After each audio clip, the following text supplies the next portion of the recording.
Hi, I hope this video helps you to understand resistor networks, applying the formulas that you'll know for the combination of a resistor network in series and when the resistor network has got the resistors in parallel. I'll also be showing you some real resistors with multimeters and power packs, and it helps if you know the color codes because you can work out the resistor values for yourself. But we can also check that with the multimeter as well. Now the question is, if we actually try and do real circuit work with a multimeter, will it actually show us what we expect?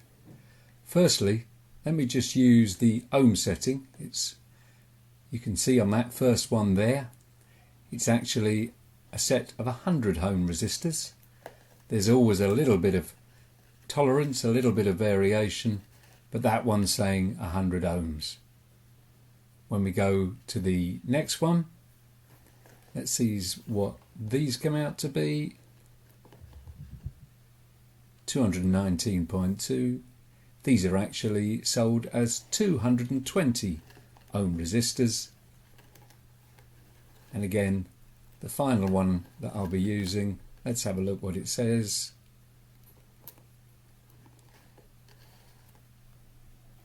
These are 330 ohm resistors. So we've got a 100, a 220 and a 330.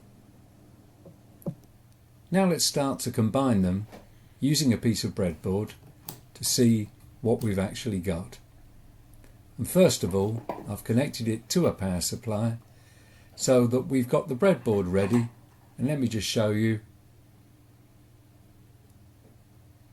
The input voltage is nearly 6 volts. We can't really justify that amount of decimal places, so it's actually 6.04 or 6.0 volts, rounding up so that we can check the calculations. And now it's using the different resistors to make different combinations. Just have a read through first.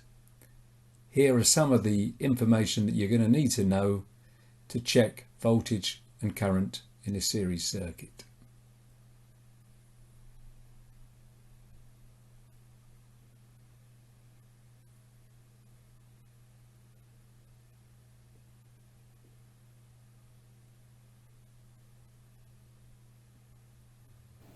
Okay, let's now try and see what happens. I've combined the 3 resistors that we had before, the 100, 220 and 330, and I've connected them so that they're all in a row, they're all in series. First of all, let's check with the ohm meter. What's the overall resistance? Is that what you expected? I hope so, near enough. If we add them all together, we should get 650 ohms, and with the amount of tolerance, that's pretty much there.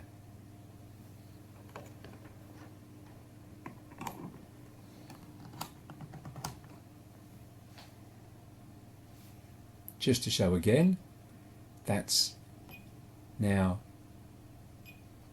approximately 6 volts overall. So how is that 6 volts shared out? Again, you might want to do some calculations, but 330 ohms is just over half of the total resistance, and so we get just over half of the total voltage, 3.1. Over the middle one, we get 2 volts. And then over the 100 ohm resistor, we get 0.9. So if you add 2 and 3.1 and 0.9 together, you get the 6 volt supply voltage shared out across the 3 resistors according to the ratio of those 3 different resistors compared to the total. Now just finally, let's have a look at the current. And I actually have to break the circuit so that the meter is actually wired into the circuit and the current can go through it. Remember that we've got a 6 volt supply and that's showing at 0.099 milliamps. Again, I hope that matches with the calculation. You might want to stop the video and check. But now let's move on again. Have a look through here what you need to know for a parallel circuit.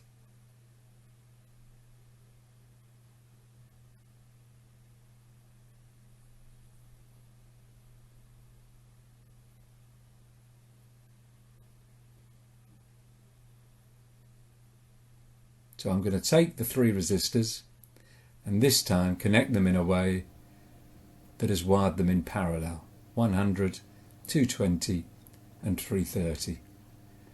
So again, you might want to stop the video, use the resistor in parallel formula.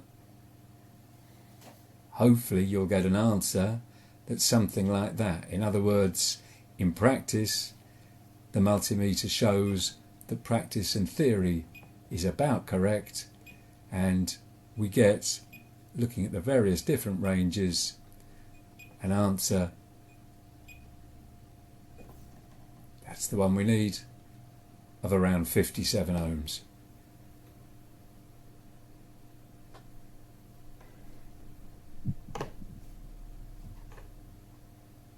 Okay, and just to show you, if you know how to use the breadboard, they're all connected there in parallel.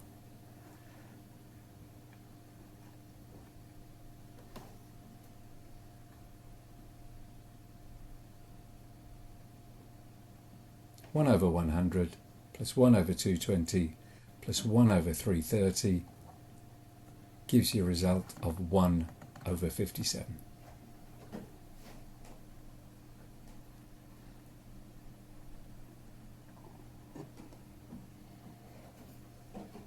And just to show you, just to remind you, the input voltage is the same across all of those 3 resistors at 6 volts.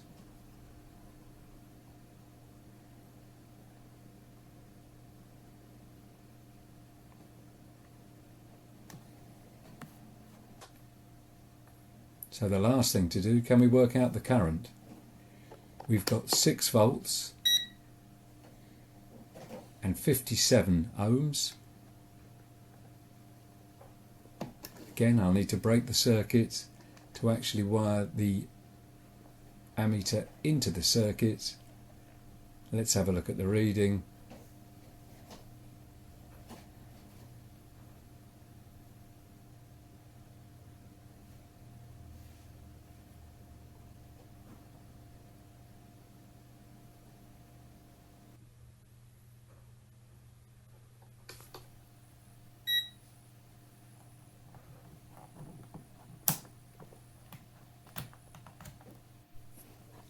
And finally, here's one to think about. I've now got a combination where the 2 largest resistors are still in parallel, but I've now moved the 100 ohm resistor across so that it's in series with the other 2 in parallel. So we have one resistor, again of 100 ohms, linked to 2 resistors in parallel, and that's 232 ohms as the total resistance for this circuit, which of course is 132, near enough for the 2 in parallel. Again, check your calculations for that. And then adding on the 100, 232 ohms overall.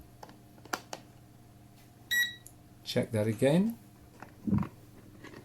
And finally, let's make sure that we check the current. We've got 232 ohms overall, and still roughly a 6 volt input. That's what my meter is showing for the amps with a better connection. Thank you. I hope that's helpful.